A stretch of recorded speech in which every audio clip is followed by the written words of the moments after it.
Hello বন্ধুরা, তো আজকে দেখতে পাচ্ছেন পশ্চিমবঙ্গ, এই পশ্চিমবঙ্গ স্টেট, আমাদের পশ্চিমবঙ্গের রাজধানী কলকাতা।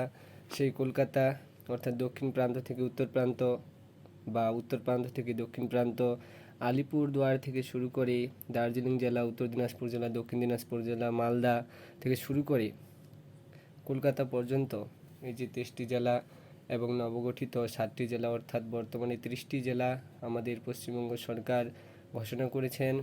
সেই 30টি জেলার কোন জায়গা, কোথায়, কার অবস্থান, যেরকম ধরো শিলিগুড়ি, এই যে আমরা শিলিগুড়ি দেখতে পাচ্ছি, জলপাইগুড়ি, চোপড়া, চোপড়াকে পশ্চিমবঙ্গের চিকেন নেক বলা হয়। তারপর দেখতে পাচ্ছেন ইসলামপুর, এরকমভাবে ইসলামবাজার, তারপর এদিকে আমাদের শ্রীরামপুর, ব্যারাকপুর দেখতে পাচ্ছেন যে আমার মহাযুদ্ধ হয়, অর্থাৎ মহাযুদ্ধ আমাদের 1857 সালে হয়েছিল।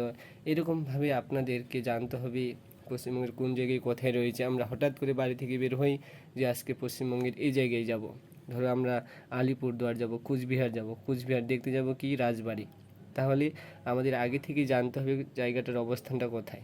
ধরো আমরা রওনা হলাম কাঁথি থেকে, প্রায় কলকাতা থেকে আমরা যাব রাজবাড়ি দেখতে, তাহলে অবশ্যই আপনাদের জানতে হবে যে কোন পথ ধরে, কোন রাস্তা দিয়ে, কোন NH-44 দিয়ে যাব, না NH-34 দিয়ে যাব, না NH-31 দিয়ে যাব। তো আপনাদের এই সমস্ত বিষয় তখনই জানতে পারবেন যখন জায়গাগুলির অবস্থান সম্পর্কে আপনাদের ধারণা থাকবে।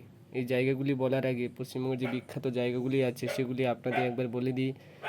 দেখতে পাচ্ছেন যে অযোধ্যা পাহাড় পুরুলিয়ায় অবস্থিত, তারপর শ্যামরায় টেরাকোটা মন্দির কোথায় রয়েছে, বিষ্ণুপুরে রয়েছে। তারপর দেখতে পাচ্ছেন যে সুন্দরবনের বাঘ, দেখো সুন্দরবনের বাঘ কীরকম হিংস্রভাবে রয়েছে, মানুষকে পেলেই খেয়ে নেবে। তাহলে সুন্দরবন একটি ভারতের বিখ্যাত জায়গা এবং পৃথিবী বিখ্যাত হলো সুন্দরবন। তারপর দেখতে পাচ্ছেন সুন্দরবনে ম্যানগ্রোভ অরণ্য, তাহলে ম্যানগ্রোভ অরণ্যে আমরা শেষমূল ঠাসমূল দেখতে পাই, সেটাও পরীক্ষায় এসে থাকে। হাওড়া সেতু, সেই ব্রিটিশরা যে বানিয়েছিল। তারপরে বিদ্যাসাগর সেতু কোথায় অবস্থিত, কলকাতায় অবস্থিত। তারপর হাজারদুয়ারি আমরা দেখতে পাচ্ছি মুর্শিদাবাদ, সেই মুর্শিদাবাদ একসময় ভারতের একটি গুরুত্বপূর্ণ রাজধানী স্বরূপ ছিল, বাংলার গ্রাম। তারপর দেখতে পাচ্ছেন একশৃঙ্গ গন্ডার কোথায় দেখতে পাওয়া যায়, জলদাপাড়ায় দেখা যায়, সেটা খুব পরীক্ষায় আসে বারবার যে একশৃঙ্গ গন্ডার কোথায় দেখা যায়, জলদাপাড়ায়। রাজবাড়ি কোথায় রয়েছে, কুচবিহারে। তাহলে এই সমস্ত যে পশ্চিমবঙ্গের জায়গাগুলি রয়েছে এগুলি আমাদের অবশ্যই জানতে হবে এবং পরিচিত হতে হবে, তবেই আমরা যখন চাকরির পরীক্ষায় দিতে যাব তখন আমাদের মনে কনফিউজ থাকবে না এবং যে কোনো প্রশ্নের উত্তর সঠিকভাবে দিয়ে আসতে পারবো। তো আপনাদের যদি পশ্চিমবঙ্গ সম্পর্কে আরও কিছু জানার থাকে অবশ্যই আপনারা কমেন্ট বক্সে জানাবেন। এই যে তারপর আমরা ধরো যে বিভিন্ন জায়গাগুলি, ধরো এই যে রামগঞ্জ, তারপর চোপড়া, পশ্চিমবঙ্গের চিকেন নেক কাকে বলে, চোপড়াকে বলে, পশ্চিমবঙ্গের প্রবেশদ্বার কাকে বলে, সেই শিলিগুড়ি শহরকে বলে। কেন বলা হয় শিলিগুড়ির যে দার্জিলিং মোড় রয়েছে, দার্জিলিং মোড় দিয়ে আমাদের 7 সিস্টার কাজ করে, যেরকম মেঘালয়, মিজোরাম, ত্রিপুরা, নাগাল্যান্ড, অরুণাচল প্রদেশ। অর্থাৎ শিলিগুড়ির যে দার্জিলিং মোড়ে আমরা একটা গাছ ফেলে বন্ধ করে দিই রাস্তাটা, NH-31 যেটা রাস্তা রয়েছে, তাহলে 7টা স্টেটে গাড়ি চলাচল বন্ধ হয়ে যাবে। সেজন্য উত্তর পূর্ব ভারতের প্রবেশদ্বার বলা হয় শিলিগুড়ি শহরকে, এবং ভারতের প্রবেশদ্বার বলা হয় আমাদের মুম্বাইকে। তো এটা আমাদের পশ্চিমবঙ্গের ম্যাপ, সেজন্য মুম্বাইকে দেখানো যাবে না এই ম্যাপে। তো অবশ্যই আপনাদের যদি এরকম ধরনের প্রত্যেকটি রাজ্য সম্পর্কে জানার ইচ্ছে থাকে তাহলে দেখতে পাচ্ছেন যে এই বইটিতে প্রত্যেকটি রাজ্য সম্পর্কে রয়েছে, যেরকম পাঞ্জাব সম্পর্কে পুরো ডিটেলসে দেওয়া আছে। তারপর পাঞ্জাব সম্পর্কে কোথায় কী ধরনের রাস্তা আছে না আছে সেগুলি বিষয় পুরো দেওয়া আছে এই বইটিতে। আপনারা এই বইটি সংগ্রহ করে নিতে পারতেন, কিন্তু এই বইটি কোনো বইয়ের দোকানে আপনারা পাবেন না।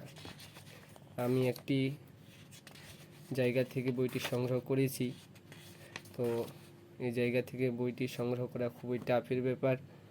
তো যদি আপনাদের দরকার হয় প্রত্যেকটি রাজ্য সম্পর্কে জানার জন্য তাহলে কমেন্ট বক্সে অবশ্যই জানাবেন। আমি প্রত্যেকটি রাজ্যের প্রত্যেকটি জায়গা সম্পর্কে আপনাদেরকে এরকমভাবে ভিডিও বানিয়ে দেবো। যেরকম আমরা দেখতে পাচ্ছি এখানে সংকেত চিহ্ন হিসাবে যে আন্তর্জাতিক সীমানা কীভাবে কালো রং দিয়ে ডট ডট ডট অর্থাৎ ব্রোকেন লাইনে দেখানো হয়, রাজ্য সীমানা ব্রোকেন লাইন কালো দাগে দেখানো হয় রাজ্য সীমানা।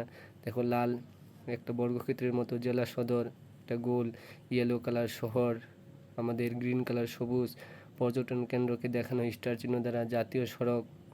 জাতীয় সড়ক আমাদের দুপাশে দুটি রেড লাইন অর্থাৎ লাল লাইনে দেখানো হচ্ছে, মাঝখানে একটা সংখ্যা 1 দিয়ে চিহ্নিত করা হয়। অন্যান্য সড়ক লাল কালি দিয়ে, রেলপথ কালো দাগ দিয়ে, তারপর নদী ও হ্রদ নীল কালার অর্থাৎ নীল রং নদীর দেওয়া হয়। পর্বত বা শৃঙ্গ সেটা আমাদের কালো একটি ত্রিভুজ স্বরূপ দেখানো হয়। তো অবশ্যই আপনাদের এগুলো খুবই জানা প্রয়োজন।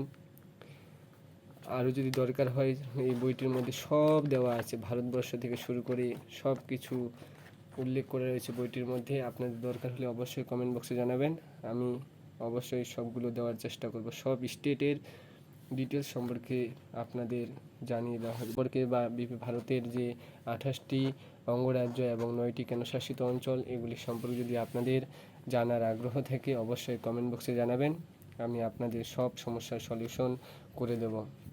তো থ্যাঙ্কস ফর ওয়াচিং। ভিডিওটি ভালো লাগলে লাইক দিয়ে আপনার উপস্থিতি জানাবেন।